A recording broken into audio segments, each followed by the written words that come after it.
Një nga padrejtësitë më të rënda në historinë e drejtësisë britanike u zbulua së fundmi, pasi Peter Sullivan, një qytetar britanik, tani 68 vjeç, u shpalli pafajshëm pas 38 vitesh të kaluara padrejtësisht në burg.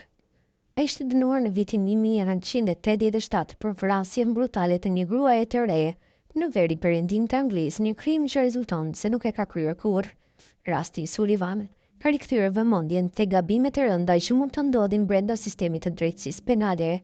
Për vite me radhë, Sullivan kishte deklaruar pafajësinë e tij, duke këmbgulur se nuk kishte asnjë lidhje me vrasjen për të cilën ishte dënuar. Por përpjekjet e tij dhe të avokatëve për të apeluar vendimin ishin refuzuar 2 herë nga gjykata britanike, duke lënë ata pas hekurave për gati 4 dekada. Përfundimisht, një zhvillim i ri shkencor ndryshoi gjithçka. Testet më të avancuara të ADN-s të kryera mbi provat e ruajtura nga krimi nxorën në pa të vërtetën. Në asnjë prej mostrave të analizave nuk ishte e pranishme ADN-ja e Peter Sullivan. Për më tepër, u identifikua një profil gjenetik një burri tjetër, ende i panjohur për autoritetet. Kjo provë përfundimtare shtryu gjykatën e apelit në Mbretërinë e Bashkuar të rrëzonte të gjitha akuzat ndaj Sullivan.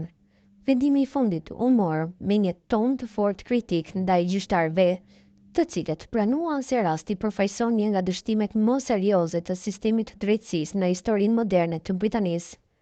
Është e paimagjinueshme që një njeri të kalojë më shumë se gjysmën e jetës së tij në burg për një krim që nuk e ka kryer, tha një nga gjyqtarët gjatë seancës.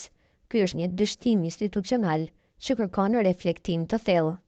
Peter Sullivan, pas lirimit të tij, shprehu emocionet e përzira mes gëzimit për lirinë dhe dhimbjen për vitet e humbura.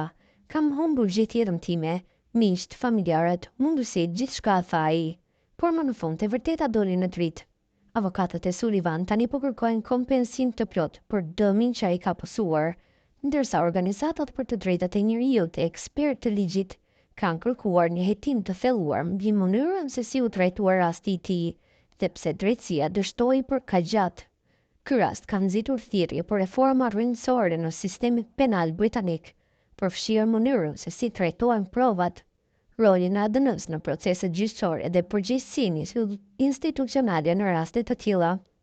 Sullivan, ndomëse i lirë, mbetet një simbol i një sistemi që, në vend që të garantojë drejtësi, mund të burgosë të pafajshëm për një jetë të tërë. Rasti i tij është një kujtesë e dhimbshme se drejtësia e vonuar është drejtësi e mohuar.